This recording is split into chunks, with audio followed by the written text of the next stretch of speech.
बिस्मिल्लाहिर्रहमानिर्रहीम। अस्सलाम वालेकुम दोस्तों, कैसे हैं आप सब। मैं हूं इजाज़ अंसारी और आप देख रहे हैं इजाज़ अंसारी फूड सीक्रेट्स। अल्लाह बरकत दे आपके खानों में, आपके रिस्क में, आपके जायकों में। तो मेरे प्यारे प्यारे दोस्तों, आज मैं आपके लिए मिक्स वेजिटेबल क्रिस्पी पकौड़े की रेसिपी लेके आया हूं। आज हम कुछ नया ट्राई करेंगे कि किस तरह से आप पकौड़ों को एक्स्ट्रा क्रिस्पी कर सकते हैं। तो ध्यान से एक एक स्टेप को नोटिस करिएगा, लेकिन उससे पहले आपसे रिक्वेस्ट है, चैनल को सब्सक्राइब कर लें। ये आपकी मोहब्बत होती है, चाहत होती है, आपका अपनापन होता है। तो यहाँ पे हमने बैंगन लिए हैं, बंद गोभी ली है, आलू लिया है, पालक लिए हैं। लेकिन ख़ास बात जो है वो है इसकी कटिंग। मैं आपको दिखाता हूँ कि आपने किस तरह से इनकी कटिंग करनी है। तो ये देख लें, ये जूलियन स्टाइल कटिंग है, मतलब जैसे फिंगर चिप्स होती है उस तरह की आपने कटिंग करनी है। और आपने क्यूब्स में नहीं इनको काटना। ये देख लें आप, ऐसा हमने क्यों किया है, क्योंकि जब हम पकौड़े बनाएंगे तो पकौड़े एक्स्ट्रा क्रिस्पी बनेंगे, क्योंकि उसके अंदर एक लच्छेदार सी फीलिंग आएगी और वो लुक बहुत अच्छी लगती है। तो एक एक प्याली मैंने सभी चीज़ों को लिया है। प्याज थोड़ा सा कम है और इन सभी सब्जियों को ऐड कर लेंगे एक बॉल के अंदर और इनको कर लेंगे अच्छी तरह से पहले मिक्स। ये है हमारे पास हरा धनिया, 2 से 3 टेबलस्पून या एक प्याली आप ऐड कर लें। और ये है हमारे पास अनारदाना। अनारदाने को जब भी यूज़ करना है अच्छी तरह से धोना है, इसके अंदर बहुत डस्ट होती है।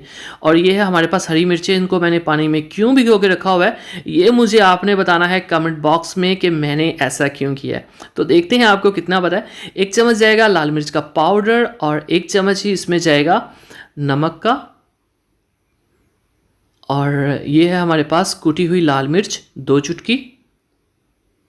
और ये है हमारे पास खुश्क धनिया पाउडर 1 चम्मच भर के, और हाफ चम्मच डाल देंगे ज़ीरा पाउडर। ये है हमारे पास हल्दी 1/4 टेबलस्पून। तो अब पहले इन सब्जियों के साथ इन मसालों को अच्छी तरह से हम मिक्स करेंगे, बाद में हम इसमें बेसन वगैरह ऐड करेंगे। दोस्तों, आज आपको ये भी बताऊंगा कि कढ़ाई के अंदर जब आपने पकौड़े डालने हैं तो किस किस तरह से आप डाल सकते हैं। तो वो व्यूअर जो बिल्कुल न्यू है कुकिंग में, तो उनको काफ़ी हेल्प हो जाएगी। तो मेरी कोशिश होती है छोटे छोटे स्टेप मैं आपको बताऊँ। जैसे ये बेसन ऐड करना है, मैंने यहाँ पे 3 कप बेसन के लिए हैं, लेकिन मैं सारा बेसन यहाँ पे ऐड नहीं करूँगा, क्योंकि ऐसा हो अगर मुझसे पतला बन जाए तो मेरे पास बेसन होना चाहिए ऐड करने के लिए। तो ये छोटे छोटे टिप होते हैं, इनको आप जहन में रखा करें।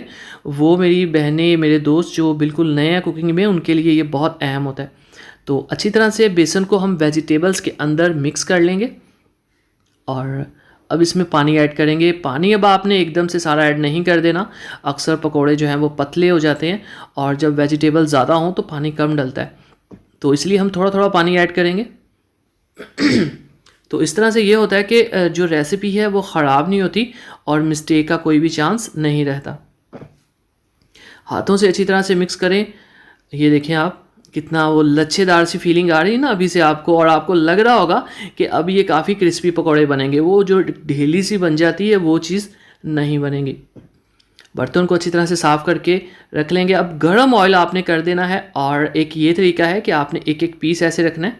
ये देखें आप, दबा के नहीं, बस छोड़ना है इसको अंदर, दबा के गोल गोल करके नहीं रखना। इस तरह से पीसेस के अंदर हम डालेंगे और नेक्स्ट जब बारी होगी तो हम दूसरी तरह से डालेंगे। ये देख लें आप, हाथ को बचा के। तो जब हमने पकौड़ों को ऐड किया तो ऑयल जो था वो फुल गर्म था, आपको बबल्स बता रहे होंगे। अब ये हाथ पे आपके जो लगा हुआ है ना ये बेसन, इसको आपने धो के सुखा के फिर आपने चम्मच पकड़ना है, वरना अगर पानी का एक कतरा भी ऑयल में गया तो ऑयल फट पड़ेगा, उछल पड़ेगा। तो ऑयल जब हमने इनको पकौड़ों को डाला तो ऑयल फुल गर्म था। अब आप देख लें फ्लेम कितना कम है, ठीक है। पकौड़ों को आपने 8 से 10 मिनट पकाना होता है, ये जहन में रखें बात। और इसको काला भी नहीं होने देना, जलने भी नहीं देना आपने, ठीक है। तो अब ये दूसरा स्टाइल है कि एक ही मतलब तर्ज में मैं गिराते जा रहा हूँ, पकौड़ों को डालते जा रहा हूँ बेसन को, और इनको आपस में मैं अलग नहीं होने दे रहा। ये एक अलग स्टाइल होता है, 2 तरह से पकौड़े बनाए जाते हैं। तो ये दूसरा स्टाइल था। तो मैं आपको फिर से बता दूं, जब पकौड़े ऐड करने हैं तो फ्लेम पूरा होना चाहिए, और उसके बाद आपने 1 मिनट के बाद फ्लेम लो कर देना है, ताकि पकौड़े जो हैं वो अंदर तक पकें। अब आप ये देखें, माशाल्लाह से कटिंग की वजह से ये ऐसे क्रिस्पी बने हैं, ये देख रहे हैं आप। तो माशाल्लाह अल्हम्दुलिल्लाह, देखें जी मेरे अल्लाह की शान, उसकी रहमतें, नेमतें और बरकतें जो दी उसने हमारे हाथों में, हमारे खानों में। तो आज मैं आपको बताता हूँ दोस्तों कि मेरे खाने का जो सबसे ख़ास टिप है वो है केयर, मोहब्बत और दिल से कुकिंग करना। दिल से कुकिंग करें, एक एक चीज़ के ऊपर फोकस करें। पूरे सवालों का जवाब है इस वीडियो में। अगर आपको फिर भी कोई क्वेश्चन हो, एक दफ़ा फिर से वीडियो को देखें, फिर भी आपको समझ ना आए किसी बात की, आप पूछ लें, मैं इंशाल्लाह आपको रिप्लाई करूंगा।